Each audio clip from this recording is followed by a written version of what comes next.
Ladies and gentlemen, thank you for joining us on Africa 24. Today we have with us in studio Mr. Samaila Zubairu, President of Africa Finance Corporation. Hello, sir. It's a delight having you here with us in studio.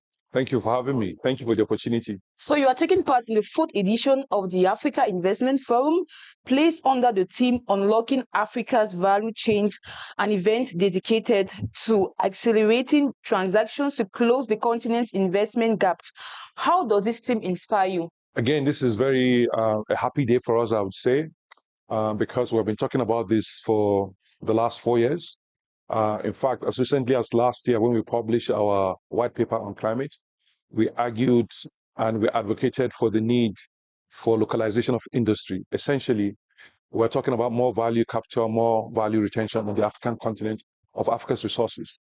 This is important for us because we've understood that the missing link in our development is the fact that we're exporting raw materials, and importing finished goods, and we're not getting the value, we're not capturing the value, from the commodities. And we think that a conference team focused on this, goes a long way to demonstrate the importance of this. So we have clearly looked at several aspects of this. First, we have the first carbon neutral industrial zone in Africa, which is focused on unlocking value chains, unlocking the value chain for timber, unlocking the value chain for mining, and we have built it in a responsible and sustainable way, in a way that has been certified as the first industrial park in Africa. So we have clearly demonstrated that we can take a different path to industrialization, and we can do it in a responsible and sustainable way. And it's important that we look at value chains because, you need infrastructure, significant investment in infrastructure to be able to industrialize. And what we're doing is laying the path for that. You also need energy, competitively priced rates. In fact, I would argue that we should use energy as a comparative advantage for industrialization in Africa, mainly because we have significant hydro resources, we have significant natural gas. So if we use these tools to lower the cost of production, we would find that Africa becomes an attractive destination for industrialization to take place. So this is very good, and we have several initiatives whereby we're looking at creating industrial cities, to enable industrialization to take place. And we're going to anchor those industrial cities on ready, available, competitively priced energy sources. And when we look at the significant renewable energy potential in Africa, and we look at the significant natural resources in Africa, especially for critical minerals, and we look at the current path for global net zero, we are convinced that Africans must seize the moment, and Africans must show the way on how to create green growth, in the continent, not just for ourselves, but for the rest of the world. So just think about it. We have the highest potential for renewable energy in Africa. We have the highest concentration of minerals and metals that are required for the energy transition. So it only makes sense for us to make that production happen here. And what we should be asking ourselves is, how can we make that happen? How can we mobilize the capital to make that happen? And how can we demonstrate that Africa is indeed an investment destination and not a destination for aid or charity? This clearly demonstrates that investment opportunities abound here, and we need to lead by de-risking the opportunities in a way that we can attract partners to work with us. So in that same light, how can an event like this one contribute to strengthening partnerships between African countries and international investors? So, you can see that from the parties that are here. Just before my session, I had a meeting with Japanese investors who have come en masse, to look at opportunities in Africa, using this forum. Again, it will be building on the partnership that we have demonstrated amongst ourselves as the founders of the Africa Investment Forum. Our ability to come together, our ability to create a platform that demonstrates, the opportunities that we have and how we can attract capital to work alongside us. Mr. Samaila, what's the IFC's mandate and what lies ahead of Africa for trade and energy finance at a time when it is hit by so many challenges? Very good question. So let me start by talking about, our mandate. We were set up, 16 years ago by a treaty of sovereign African states. Now that has grown to 42 African states that have signed up to our treaty, essentially to develop and finance infrastructure, natural resource, and industrial assets that enhance the productivity and economic growth of African states. Essentially, that's the reason. And that is our mandate because there are several studies that have indicated that the absence of infrastructure or Africa's infrastructure deficit reduces our productivity by up to 40%. And it deflates GDP growth by between 2 to 4%, depending on how you're looking at the numbers. So our main mandate is to build infrastructure that will enable or catalyze industrialization in Africa. So that's the mandate, very clear. And we have demonstrated how we come to that, mandate with several examples of what we've done.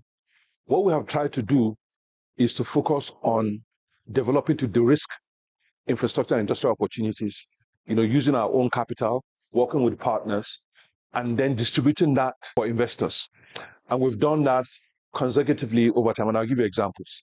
So we built the first we built the first fiber optic network together with partners into Africa, and it's been working, and we've exited that investment.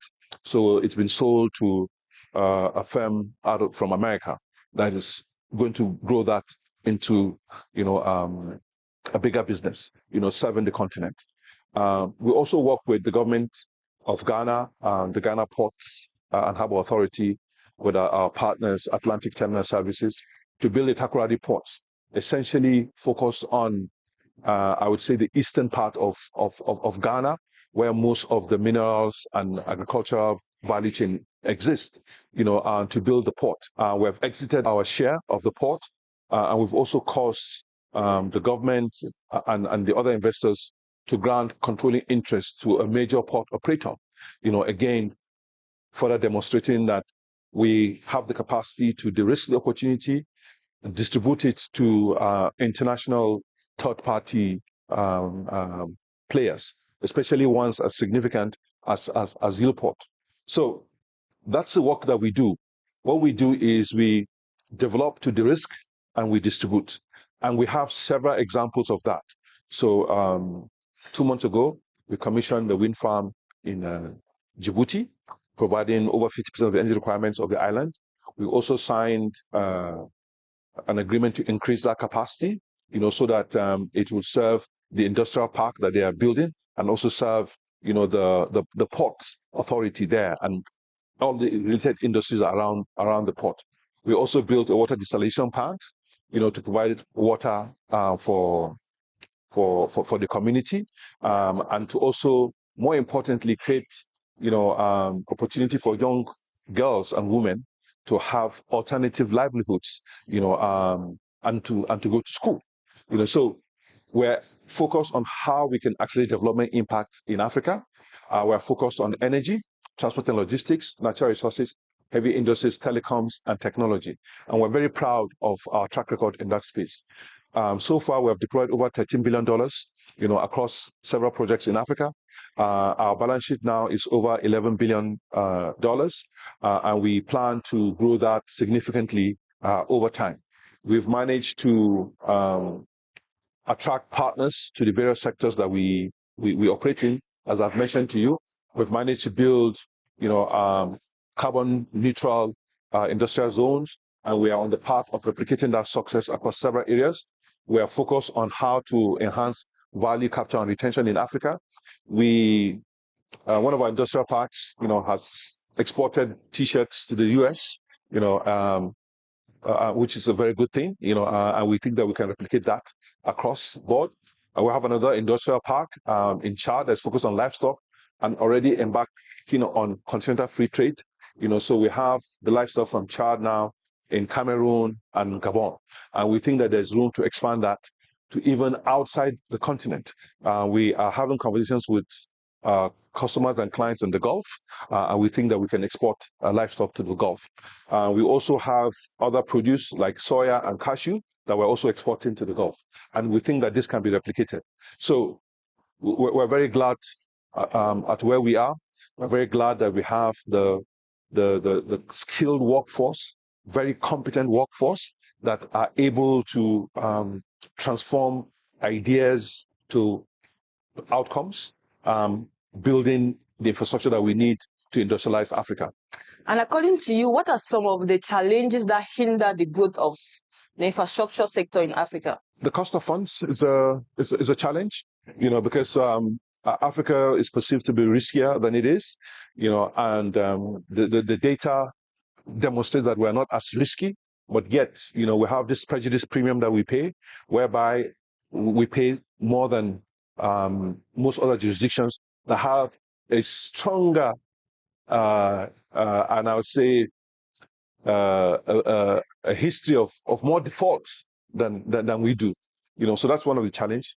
Another challenge is there is so much to do, and we don't have enough capital to get it done, and we need to find ways to get more capital to demonstrate that we can indeed industrialize Africa in a responsible way.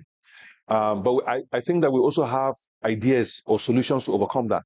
So in Nigeria, we created the Infra Credit, which is an agency that provides credit guarantee for pension funds and insurance companies and institutional capital in general.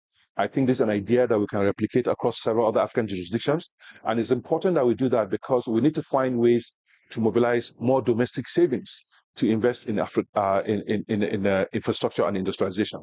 I say this because pension funds really can't take that risk. They're kind of more focused on safety, even though this is safe, but they need to be comfortable. And we need to find a way of getting them comfortable. And the way to get them comfortable is for us to de-risk the pathway for them. And we have demonstrated that can be done. And we're looking forward to many more opportunities, with African governments to do that. We recently signed a transaction, in Kenya, whereby we're working together to mobilize pension investments in infrastructure. We think that we can do a lot more of that across board. And of course, we have investments from South African pension funds. One of our largest investors is PIC, and we're looking at how we can, mobilize more pension savings out of South Africa, especially for our Infrastructure Climate Resilient Fund, which is a product that we launched, together with the Green Climate Fund, which gave us the first loss equity that we need to be able to mobilize capital at scale to incorporate climate risk in the fiscal infrastructure build so that African infrastructure can withstand the adverse impacts of climate change. Thank you, viewers, for staying with us. Don't forget to subscribe to our social media platforms. Stay tuned for more programs on Africa 24.